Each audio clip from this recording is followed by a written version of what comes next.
Okay, Ashton here with a section 2 question. Okay, the following passage taken from novel. Jim Sadler, Ashley Crowther and Imogen Harcourt all live in the Queensland coast. Ashley hires Jim to observe and record the activities of the bird life on his property. One day while watching a sandpiper, Jim notices a middle-aged woman taking photographs. In this passage, he visits her. Okay, so Jim visits the person, the middle-aged woman. So then a middle-aged woman here would be Imogen Harcourt. So anything I highlight in yellow will be Jim, and anything in orange will be Imogen.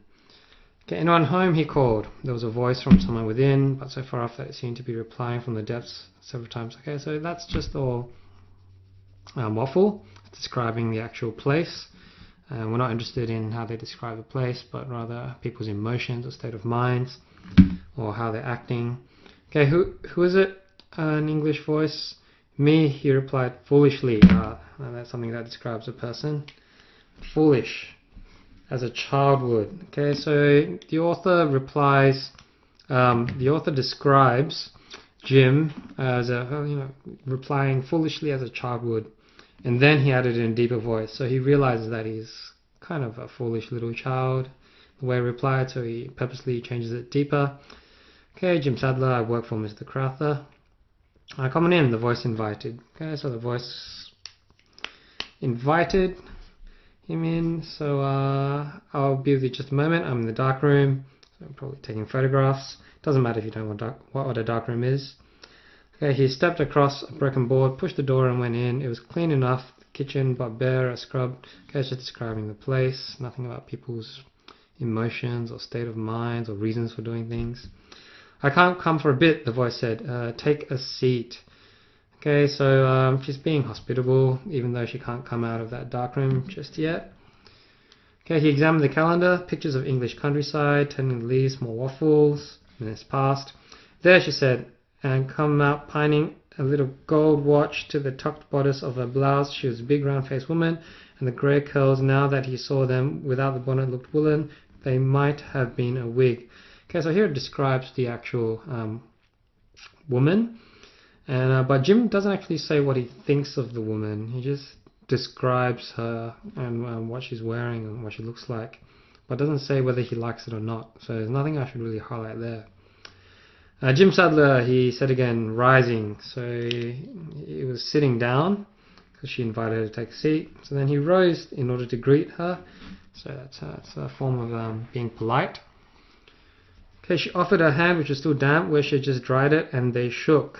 Okay, so again, offered her hand, shaking hands. So everyone's being polite, everyone's positive, and with a low intensity.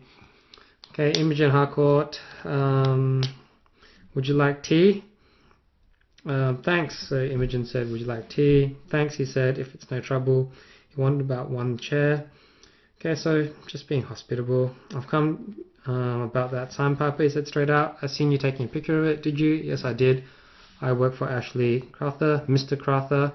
I'm his birdman. I keep lists. He was shy of making too much of it and made too little. Okay, so here you can see he was a shy person to say too much about his job, but that actually resulted in him saying too little about his job. Okay, so he was shy about his job.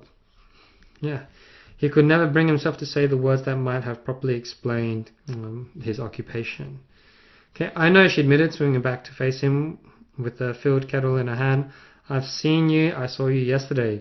Did you? He said foolishly. So again, acting kind of foolishly, foolish, shy, but still polite. Not being used to that, being seen. Okay, so he's not used to being seen. Well then, he said, we're more or less on terms. She laughed, more or less. Do you take milk? Okay, so everything is positive with low intensity. Okay, everyone is being positive with one another. There's no negative things. They don't treat each other negatively. Okay, so which of the following statements best describes Jim's impression of Imogen? Okay, so it's definitely positive, low intensity. Okay, she's quite intimidating. Well, there's nothing to suggest intimidation. That's a negative trait as well, so you can cross that out. He thinks that she's fascinating and that she shares his interests in bird. Oh, that's positive. Keep that in there. Okay, he thinks that she is nice and self-assured.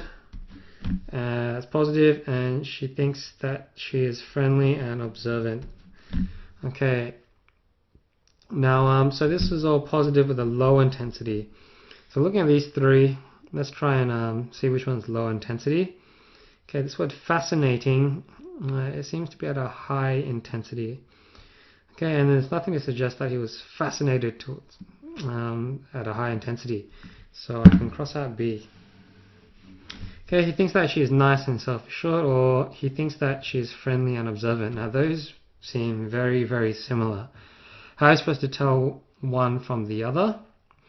Now there's one line that stood out before, that you just read before you read the question, which was, did you said foolishly? So that's this piece of evidence here. Now why was he foolish?